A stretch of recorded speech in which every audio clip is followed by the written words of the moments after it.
warahmatullahi wabarakatuh. Baik, pada pertemuan yang kedua ini kita akan membahas mengenai apa itu PIH dan apa itu PHI.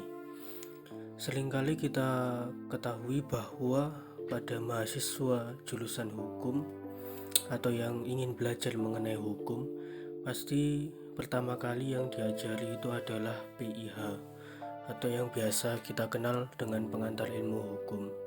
Nah, kemudian setelah PIH kita sudah belajar, kemudian yang kedua yang dipelajari adalah PHI atau Pengantar Hukum Indonesia, atau biasa disebut juga PTHI, Pengantar Tata Hukum Indonesia. Nah, apakah kedua hal ini sama atau justru berbeda? Mari kita bahas pada slide selanjutnya.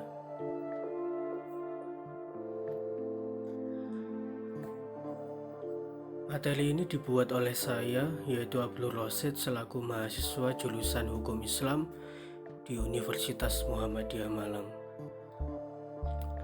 Yang pertama kita masuk pada apa itu PIH. Jadi PIH atau Pengantar Ilmu Hukum adalah mata kuliah yang merupakan dasar bagi setiap mahasiswa atau orang yang akan mempelajari ilmu hukum dan memberikan pengertian-pengertian dasar mengenai berbagai istilah dalam ilmu hukum yang bersifat umum, yakni tidak terbatas pada ilmu hukum yang berfokus pada negara tertentu ataupun pada masa tertentu.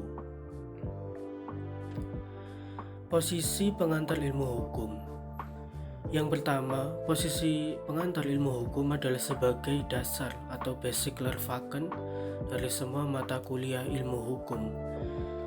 Kemudian yang kedua, sebagai pondasi. Jika diibaratkan sebagai rumah, posisi pengantar ilmu hukum itu adalah sebagai pondasi sebelum bangunan-bangunan yang lainnya dari rumah itu dibangun.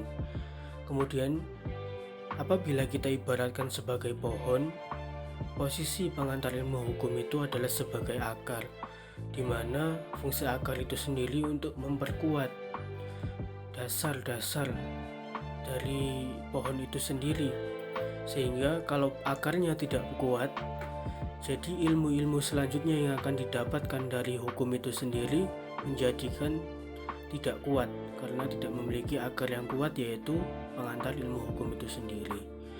Kemudian yang keempat, pembahasan pengantar ilmu hukum ini bersifat umum, tidak terikat oleh waktu, tempat, dan lain-lain.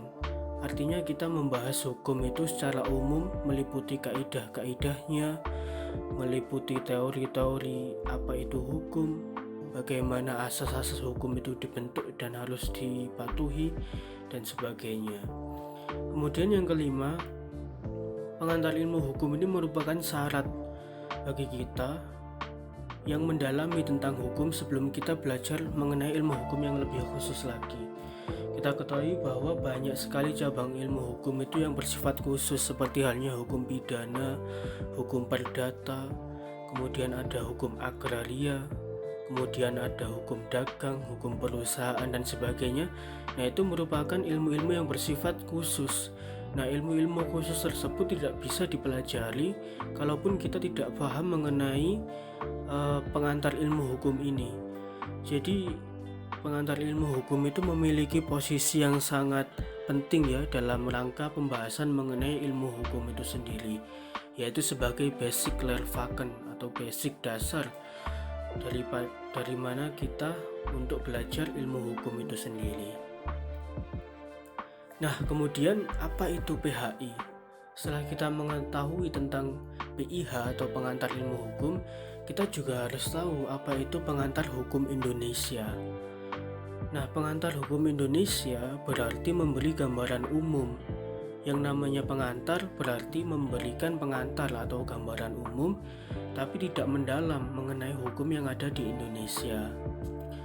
Hal yang sama diuraikan oleh Kusumadi Pujo Sewojo yang mengemukakan bahwa tiap-tiap bangsa mempunyai tata hukumnya sendiri, khususnya bagi kita yang berbangsa dan bernegara di Indonesia. Yang patut kita pelajari yaitu pengantar hukum Indonesia, atau biasa juga disebut dengan pengantar tata hukum Indonesia, seperti itu. Nah, apa sih posisi pengantar hukum Indonesia ini? Yang pertama, pengantar hukum Indonesia adalah mata kuliah dasar, yaitu salah satu mata kuliah yang wajib dipelajari oleh mahasiswa yang sedang menjalankan studi di Fakultas Hukum. Tidak hanya Fakultas Hukum saja, tetapi bagi semua yang mempelajari tentang hukum, pasti wajib mempelajari pengantar hukum Indonesia. Bahkan tidak hanya Fakultas Hukum saja ya, tetapi saya juga belajar di Fakultas Agama Islam, jurusan Hukum Islam, bahkan itu 60%-nya merupakan materi yang dipelajari di ilmu hukum. Jadi kita juga belajar mengenai pengantar hukum Indonesia. Dan semakin berkembangnya zaman, banyak juga fakultas-fakultas juga yang beririsan dengan hukum itu juga belajar mengenai pengantar hukum Indonesia. Sebelum kita belajar lebih lanjut mengenai hukum khusus yang dapat kita pelajari dalam rangka belajar hukum itu sendiri. Nah, kemudian yang kedua, pengantar hukum Indonesia itu mempelajari keseluruhan hukum yang berlaku di Indonesia secara umum dan tidak mendalam. Jadi yang dimaksud kita belajar secara umum dalam artian di pengantar hukum Indonesia ini kita mempelajari segala materi-materi mengenai ilmu hukum yang bersifat khusus, tapi itu secara umumnya saja dan tidak mendalam. Jadi kita belajar mengenai hukum pidana secara umumnya, kemudian kita belajar mengenai hukum perdata secara umumnya, kemudian hukum agraria, kemudian ada hukum dagang dan sebagainya. Kita pelajari itu semua, tapi hanya diberikan secara umum saja. Nah, kalau yang secara lebih spesifik dan mendalam itu nanti akan kita dapatkan di semester-semester selanjutnya.